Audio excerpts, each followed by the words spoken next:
Selamat datang di Sugeng Rianto Channel, melihat Surakarta dalam perspektif yang lebih kritis.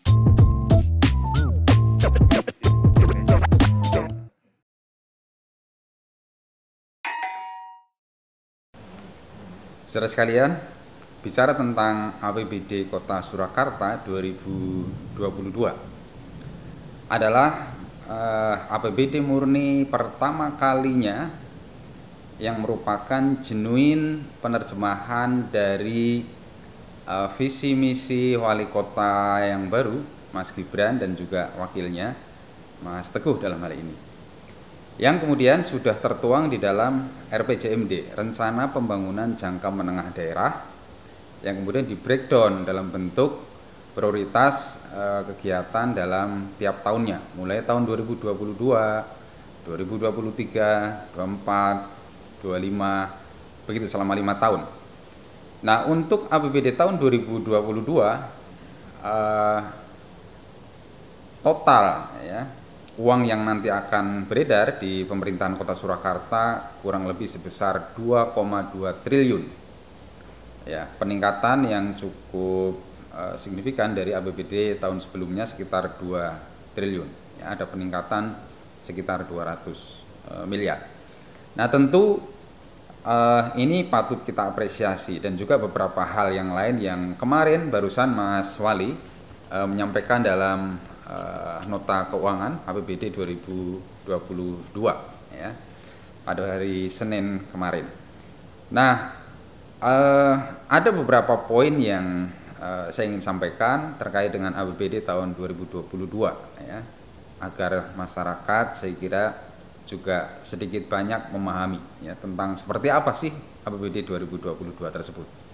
Di awal tadi saya sudah sampaikan bahwa 2022 adalah tahun pertama ya, yang menjadi tahun penerjemahan visi misi wali kota Surakarta yang baru ini.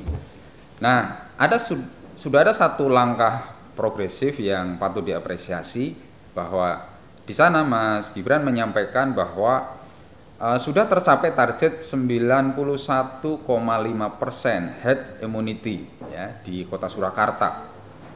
Ini artinya capaian yang cukup signifikan tersebut tentu akan berimplikasi kepada berkurangnya anggaran yang kemudian akan dialokasikan untuk penanganan COVID.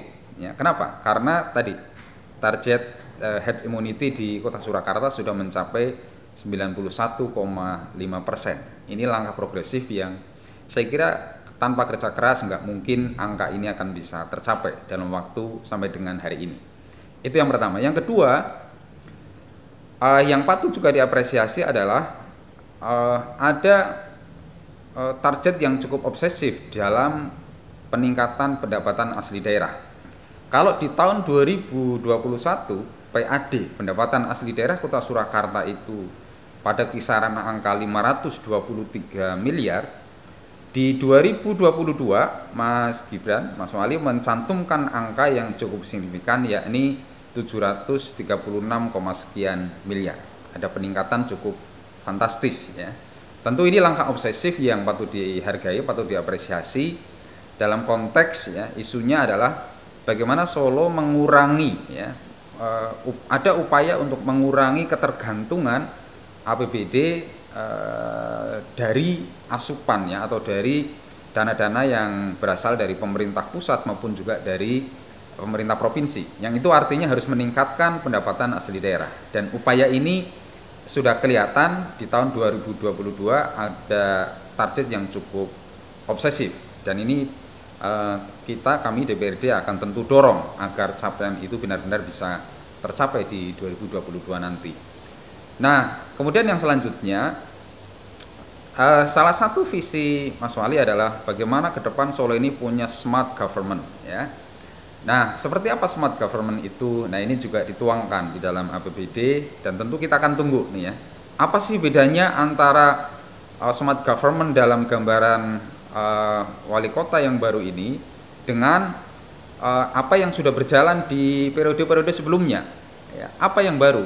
Apa yang membuat kemudian publik menjadi makin bisa terlayani secara mudah, secara smart, secara maksimal ya dengan model smart government itu.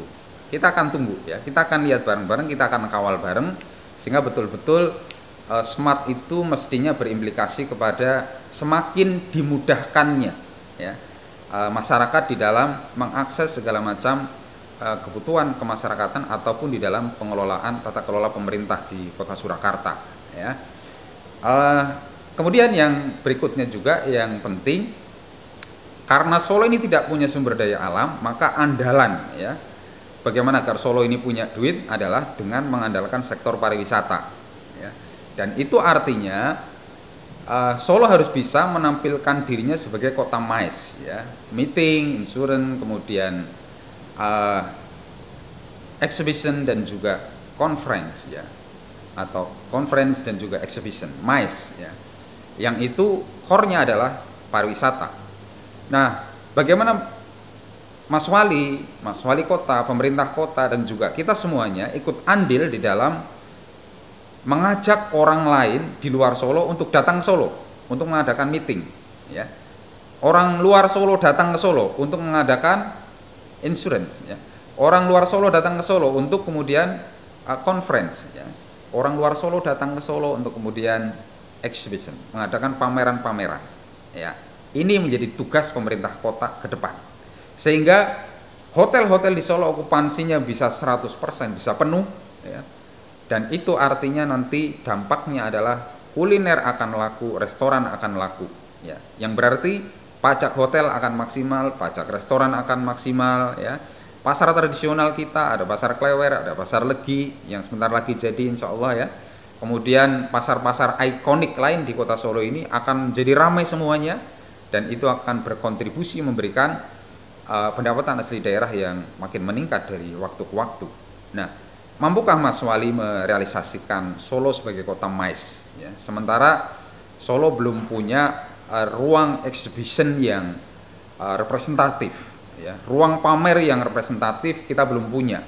Maka tantangannya, kalau Solo mengandalkan pada sektor pariwisata, Solo ingin menjadi kota MICE ya, tantangan yang pertama bagaimana dalam waktu yang tidak terlalu lama Solo punya gedung pameran yang memadai, yang besar sekalian, yang di situ kemudian bisa diadakan pameran-pameran berskala besar ya, yang setidaknya bisa mendatangkan model ataupun berbagai macam jenis pameran yang sifatnya lintas provinsi bahkan lintas negara bisa diadakan di Solo, dan itu menjadi memungkinkan mendatangkan banyak orang dari luar Solo untuk datang ke Solo dan berimplikasi kepada meningkatnya pendapatan asli daerah.